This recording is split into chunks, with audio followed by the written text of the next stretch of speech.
d'Antibes Jean Lépin. Nous avons eu l'occasion déjà de féliciter et de remercier toute l'équipe de cette région si accueillante, et bien évidemment plus particulièrement sa présidente, Claudine Rebuffet.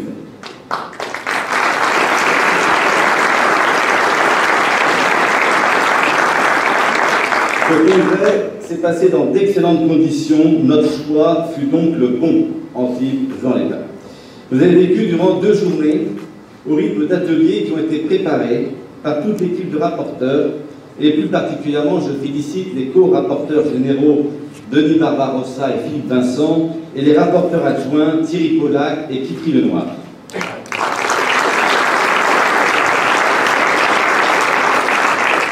Je vous le disais hier en introduction, j'ai placé ma mandature sous le signe de l'économie, car notre raison d'être, que ce soit en tant qu'expert comptable ou en tant que commissaire aux comptes, c'est bien le service à l'économie. Que peut faire l'expert comptable à la place qu'il occupe pour vous favoriser une intervention de tendance? J'espère que ces 2 jours vous permettent d'engager des réflexions au niveau de vos cabinets. Oui, nous devons être actifs dans les nouveaux modèles de croissance. Oui, nous devons favoriser l'économie circulaire, l'économie collaborative, et nous le prouvons, car nous sommes au contact de quasiment toutes les entreprises. C'est un enjeu considérable pour nous tous.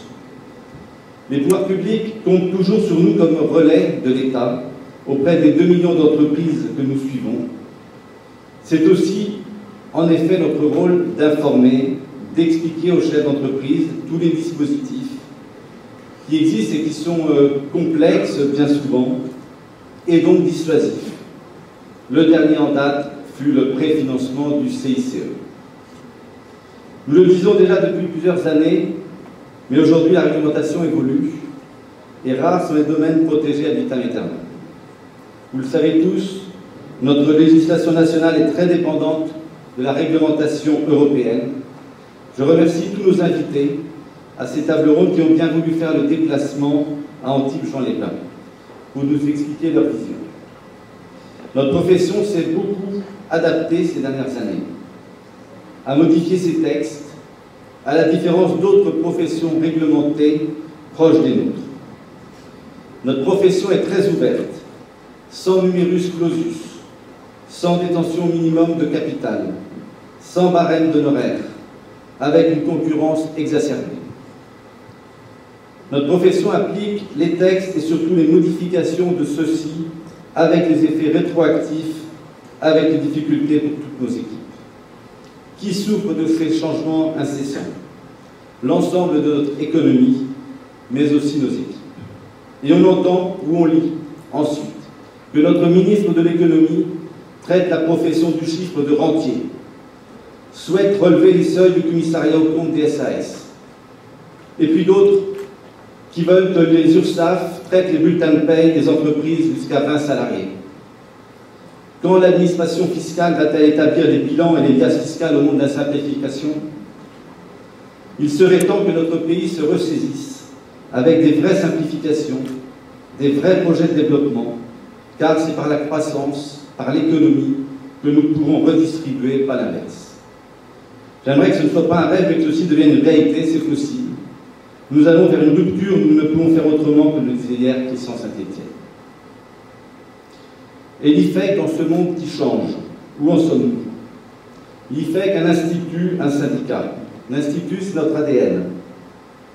Il repose depuis le début sur la qualité de notre diplôme et sur toujours l'amélioration de nos prestations, de l'organisation de nos cabinets, de la gestion de nos ressources humaines. J'avais fixé lors de mon investiture 2 axes sur lesquels nous devions progresser et nous devions proposer à nos confrères des solutions pour le conseil auprès du dirigeant. Le conseil patrimonial et le conseil en amélioration de la performance de l'entreprise. Aujourd'hui, nous avons lancé avec Kedge un programme de formation adapté aux experts comptables de 20 jours pour répondre spécifiquement à ce besoin. Je félicite nos commissions conseil patrimonial présidées par Jean-Paul Yvonneau et formation présidée par Lionel Escafre pour avoir réussi dans l'année à mettre sur pied ce cycle important de formation. À l'issue de ce congrès, qui a pour thème l'expert comptable, expert en performance de l'entreprise, Nous allons lancer un cycle de formation répondant à ce besoin. La difficulté de la mise en mouvement de ces évolutions est culturelle. Nous avons une telle masse de travail pour répondre aux obligations comptables, fiscales et sociales que nos équipes ne sont plus tournées vers la gestion. Des pôles gestion-conseil doivent sans doute être créés au sein des cabinets avec des compétences particulières, comme nous l'avons fait dans le passé avec le social. Nous n'occupons pas suffisamment ce terrain et d'autres prestataires sont présents. Au lieu de les critiquer, interrogeons-nous sur nos faiblesses. Nous avons l'avantage d'être déjà dans l'entreprise, c'est plus facile pour nous. Soyons conquérants. Je fais confiance à Thierry Pollack et Denis Barbarossa, en relation avec Lionel Escafre, pour nous proposer en 2015 le programme d'accompagnement de l'entreprise. L'Institut, c'est aussi l'édition à nouveau des échos et comptabilité, avec comme thème pour les 2 numéros « Préparez-vous au marché de demain » et guidez vos clients dans leur vie d'entrepreneur. Je félicite à cette occasion les commissions innovation présidées par Thierry Pollack et fiscalité, présidées par Jean-Michel Gaudin, car la réalisation de ces magazines est un gros travail. Le syndicat, notre raison d'être. La défense des confrères, la défense de notre profession. Dans cette notion de défense, il faut aussi entendre évolution et non pas seulement maintien des situations acquises. Nous le savons tous, l'environnement évolue et nous devons nous adapter. Notre devoir de syndicat est de permettre à nos membres de mieux s'en sortir en prenant les bonnes décisions. Vous venez d'assister aux tables rondes traitant des évolutions de nos professions, de nos métiers, et je ne reprendrai donc pas ces thèmes. Nous avons lancé un groupe de travail présidé par Philippe Bosserdé pour réfléchir à nos évolutions réglementaires, on en a parlé tout à l'heure. Il y a lieu de repenser certainement le rôle de l'ordre. Mon cher Philippe, comme tu le dis et tu écris si bien, l'ordre est là non pas pour défendre une profession, mais pour assurer à l'environnement la qualité de ses membres. C'est son rôle régalien. Réaffirmons un ordre fort, responsable de son tableau, du respect de sa déontologie, de ses prérogatives. Progression dans l'intégration du secteur associatif, progression dans la reconnaissance des diplômés d'expertise comptable. Et surtout, réaffirmons avec force l'intérêt pour notre pays de disposer d'un corps professionnel de qualité pour assurer des missions nécessaires à l'économie. Ne défendons pas des précarés, mais assurons au pays un service. Continuons notre combat en faveur de l'interprofessionnalité. Permettons aux professions réglementées du Conseil de s'associer vraiment dans des structures communes. Les décrets de la SPFPL sont sortis, mais des professions ont encore des législations qui mettent des verrous, à la différence de la nôtre, aujourd'hui très ouverte. C'est ainsi que la qualité de service progressera au profit de nos clients. Certains écrits d'avocats ont été scandaleux, nous comparant aux bouchers charcutiers par rapport aux chirurgiens avocats. Ce n'est pas ainsi qu'on avancera.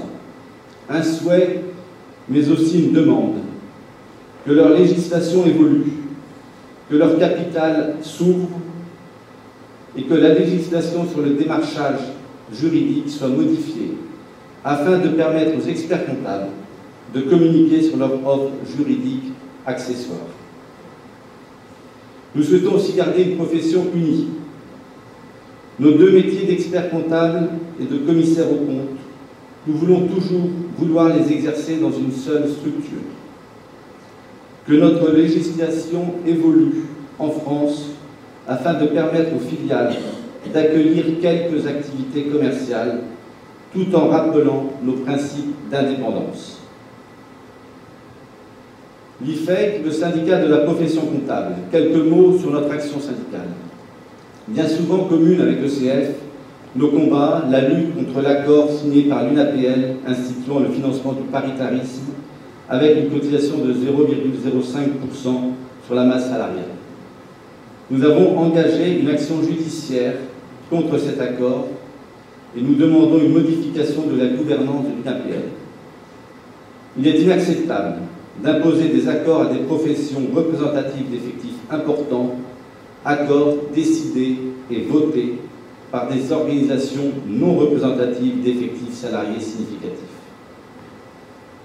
Le forfait jour cadre remis en cause par la Chambre sociale de la Cour de cassation, dans un aspect strictement de contrôle par l'employeur de la charge de travail.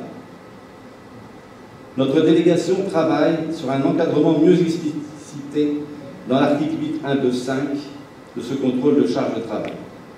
Une solution que nous préconisons pour les cabinets ayant des délégués du personnel ou des délégués syndicaux, c'est de conclure des accords d'entreprise.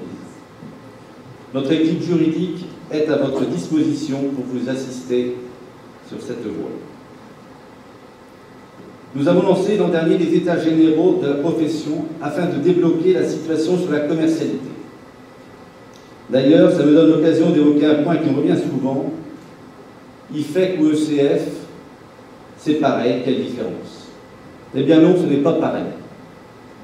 Et il est vrai que tout le travail en amont qui est fait par les élus IFEC permet d'éviter trop de remises en cause.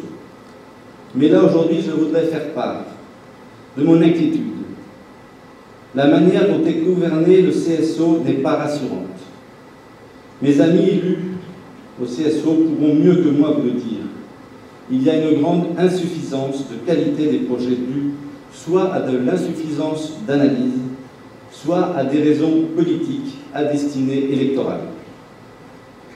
Vous vous souvenez de l'amende de plus d'1 million d'euros, 1 200 000 € à propos du portail jedéclare.com. Ce n'est pas le portail en lui-même qui était remis en cause, c'est ce que ECF en a fait, la gratuité qu'il proposait. Vous connaissez beaucoup de services gratuits. Alors je ne sais pas si c'est ECF qui a donné cette idée du gratuit, mais maintenant un combat commence contre ce scandale de la généralisation du TZ, le titre emploi-service aux entreprises, service gratuit aux entreprises jusqu'à 20 salariés. L'IFEC n'interpelle pas le CSO comme l'a fait ECF. L'IFEC agit à l'Élysée, à Matignon, dans les différents ministères concernés au Parlement. Partout, je porte la parole du syndicat, le plus représentatif économiquement, contre le TZ, contre la remontée des seuils en commissariat aux comptes, contre les effets négatifs de certains projets sur l'économie et l'emploi.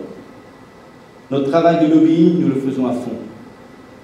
Le TZ, certains me disent que ce n'est pas une menace, car l'URSSAF n'a pas les moyens. Nous ne pouvons pas accepter ce principe. Il est inacceptable que le MEDEF en soit à l'origine. Il va être difficile maintenant que Thierry Mandon est arrivé au gouvernement de l'éviter, mais nous devons nous battre pour en limiter les effets.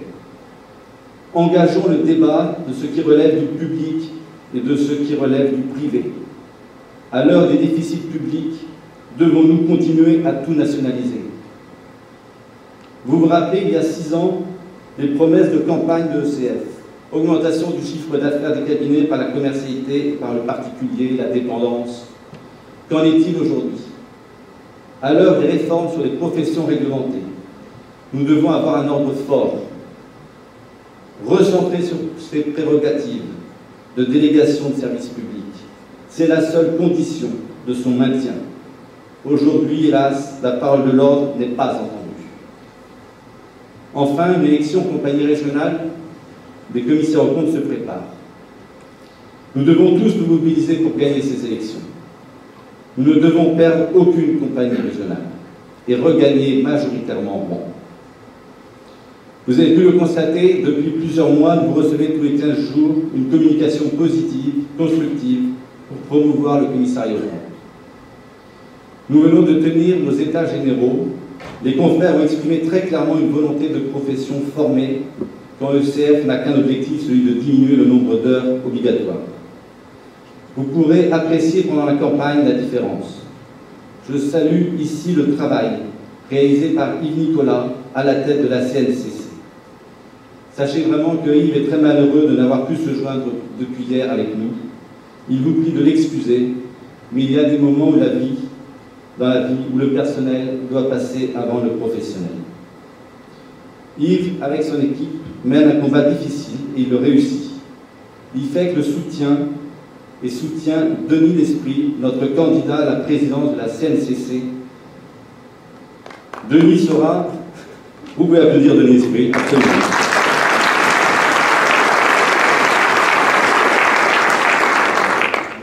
Denis sera, nous en sommes certains, continuer à se battre pour le développement de la sécurité financière grâce au commissaire aux comptes. L'IFEC est au travail tous les jours pour la profession, à la compagnie commissaire aux comptes. L'IFEC doit l'être également au Conseil supérieur de l'ordre. Nous représentons toute la profession. Merci aussi à tous les membres du Bureau national pour leur action et leur soutien. Mes mots de conclusion sont pour l'équipe de permanents de l'IFEC.